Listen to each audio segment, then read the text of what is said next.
Dear students, SIPT, SI mains और आपके BPSC का एपिसोड एज इट इज़ अपने ढंग से ही आएगा।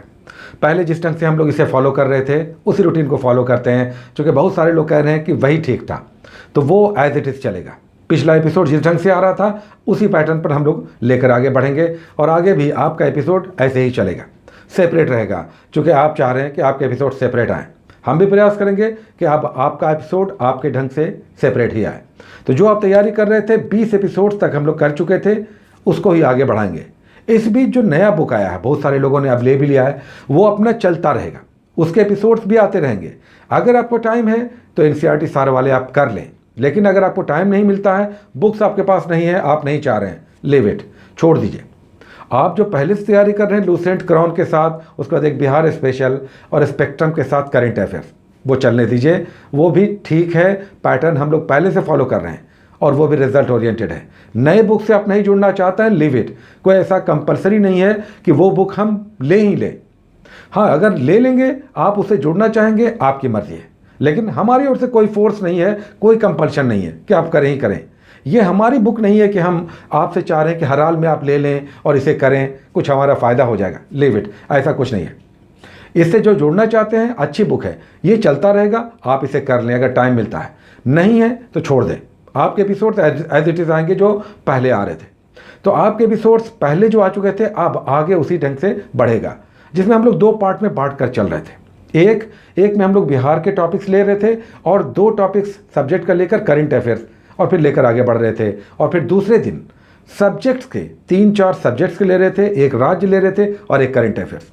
इस तरह से हम लोगों ने बांट दिया था, ताकि एक ही दिन 7, 8, 10 टॉपिक्स ना हो जाए। अगर आपको याद है 3-4 दिन बीच में गैप हुआ है, मिक्सिंग हुआ है, तो ऐसा तो नहीं कि आप पैटर्न ही भूल गए, तैयारी का तरीका ही भूल गए। और अगर भूल गए हैं तो याद कर लीजिए, जो हम लोग पहले जिस ढंग से चल रहे थे फिर से इसे वॉश आउट कर लेते हैं। जो कुछ भी सिस्टम है एक बार फिर से झाड़ पोछ कर लेते हैं। बीच में गैप आया रिफ्रेशमेंट के लिए। आप नए टॉपिक्स जैसे पहले चल रहे थे वैसे ही चलेंगे। आपका एपिसोड ऐसे ही आएगा। आपका प्रैक्टिस सेट्स 5 ऑप्शंस के साथ आएगा जब भी आएगा। हाँ, कभी कभी हम प्रैक्टिस सेट्स कंबाइंड कर देते हैं, चूँकि क्वेश्चंस सभी जगह आ सकते हैं जो भी हम लोग चलाते हैं। कोई क्वेश्चन किसी के लिए स्पेसिफिक नहीं है। क्वेश्चंस 4 वाले भी आ सकते हैं आपके पास, 5 वाले भी आ सकते हैं। आपके क्वेश्चंस 5 ऑप्शंस के साथ आते हैं, इसका मतलब ये नहीं कि 4 ऑप्शन वाले क्वेश्चंस आपके एग्जाम में नहीं आएंगे। तो जब भी आता है 4 ऑप्शंस वाला, उसे भी आप बना लें, प्रैक्टिस है। लेकिन आपका प्रैक्टिस सेट आएगा 5 ऑप्शंस वाला, जब भी स्पेशलाइज्ड आएगा 5 ऑप्शंस के साथ आएगा, क्योंकि आप जिस एग्जाम की तैयारी कर रहे हैं उसमें 5 ऑप्शंस होते हैं। तो ये सब चिंता, कन्फ्यूज़न दूर कर लेना है। आज से आपका एपिसोड वैसे ही आएगा जैसे आ रहा था। पिछला टॉपिक जो हम लोगों ने 20 नंबर किया था, उसमें भारतीय इतिहास में प्राचीन काल लगभग हम लोगों ने समाप्त कर लिया था। हर्षवर्धन तक हम लोगों ने किया था, अंतिम हिंदू सम्राट, और प्राचीन भारतीय इतिहास लगभग समाप्ति की ओर। बीच में कुछ ट्रांजिशन फेज आपको दिखाई देगा, जिसमें राजपूत काल भी है उत्तर भारत में, और दक्षिण भारत में आएंगे तो पल्लव और चोल काल 6वीं से लेकर 12वीं शताब्दी के बीच, ये सब आपको दिखाई देता है।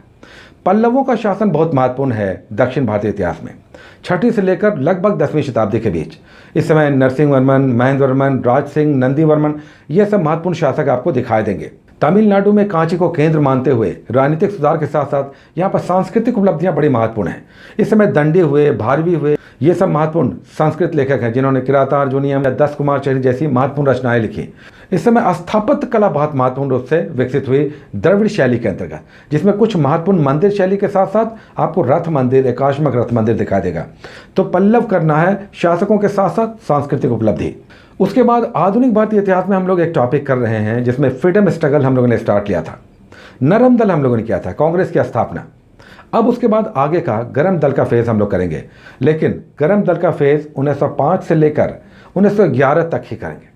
बीच में बंगाल विभाजन है, स्वदेशी मूवमेंट है, उसके बाद कांग्रेस में विभाजन है, मुस्लिम लीग की स्थापना है, 1909 का उधार आता है, और फिर 1911 का दिल्ली दरबार है। इतना आप कर लें। बीच में जो कांग्रेस की फूट हुई और बंगाल विभाजन बहुत महत्वपूर्ण है, इसमें उसके मुस्लिम लीग की स्थापना के उधार और दिल्ली दरबार। तो ये बड़ा से अच्छा सेगमेंट होगा और क्वेश्चन इससे आते हैं। तो गरम दल के फेज़ में इस फेज़ को आप कर लेंगे 1905 से लेकर 1911 तक के बीच, फ्रीडम स्ट्रगल में। उसके बाद इंडियन पॉलिटी से भी हम लोग एक टॉपिक लेते हैं इस 24 घंटे के फेज़ में। आज हम लोग उपराष्ट्रपति कर चुके थे पिछली बार, आज हम लोग प्रधानमंत्री और मंत्रिपरिषद करेंगे। ये मंत्रिपरिषद किसके प्रति उत्तरदायी होती है, इसके हेड कौन होते हैं, प्रधानमंत्री के लिए न्यूनतम योग्यताएं क्या क्या हैं, कैसे चुने जाते हैं। तो मंत्रिपरिषद और प्रधानमंत्री ये आप कार्यपालिका में करेंगे, राष्ट्रपति और उपराष्ट्रपति के बाद प्रधानमंत्री। उसके बाद हम लोग एक राज्य कर रहे थे, तो आज हम लोग नॉर्थ ईस्ट में घूम रहे हैं, आज एक राज्य हम लोग कर रहे हैं मणिपुर। अब मणिपुर पहाड़ी राज्य है, तो यहाँ पर बहुत सारी नदियाँ हैं, दर्रे हैं, पासेस हैं, हाईलैंड्स हैं, क्या क्या यहाँ पर लोक नृत्य है, लोक कला है, लोक भाषा है, ये सब आप करेंगे इस नॉर्थ ईस्ट के महत्वपूर्ण राज्य मणिपुर में एक राज्य के रूप में। उसके बाद हम लोग करंट अफेयर्स कर रहे थे, दो अलग अलग डेट्स का, एक एकदम करंट और एक जनवरी का हम लोग लेकर चल रहे थे। तो आज हम लोग 6 सितंबर का कर रहे हैं, लेटेस्ट में 6 सितंबर का डेट वाइज, और फिर 19 जनवरी। तो इस दो डेट में कम से कम 15 क्वेश्चन आपको निकालना है, जो हम लोग पहले से भी कर रहे थे, लेकिन इसमें हमने एक ऐड किया कि करंट अफेयर्स में थोड़ा सा एडिशनल हो जाए। 20 करंट अफेयर्स आपको पढ़ना है, कहीं से भी, मैगजीन से या इंटरनेट से। तो ये करंट अफेयर्स के साथ साथ एक राज्य में देखिए बहुत सारे लोग परेशान होते हैं कि राज्य में हम क्या करें। राज्य में इंटरनेट में आपको सर्च करना पड़ेगा, और आप कहीं नहीं जा सकते और कन्फ्यूज़न होता है तो विकिपीडिया पे चले जाएं, और कोरा पे चले जाएं, या जीके टुडे पे चले जाएं। ये सब महत्वपूर्ण वेबसाइट्स हैं, लेकिन कहीं पर नहीं जा सकते, विकिपीडिया पे चले जाएं। एक राज्य टाइप करें, विकिपीडिया सबसे पहले आएगा मणिपुर, और फिर मणिपुर के भौगोलिक, ऐतिहासिक, सांस्कृतिक बहुत सारे पक्ष यहाँ पर दिखाई देंगे। मिनिमम इतना कर सकते हैं, लेकिन उसके बाद ड्रॉप डाउन मेन्यू आएगा, बहुत सारे ऐसे वेबसाइट्स खुल जाएंगे जो उस राज्य से संबंधित आपको जानकारियाँ देते हैं जब आप नेट सर्च करते हैं। तो इस तरह से आप अपनी जानकारियों को बढ़ा सकते हैं। तो कुल मिलाकर 3 सब्जेक्ट हो गया, एक राज्य हो गया, और 2 करंट अफेयर्स के डेट्स हो गए। जो 2 डेट्स हैं उसमें 15 क्वेश्चन आपको निकालना है, कॉपी में नोट करना है। 6 सितंबर 19 जनवरी के। Take care.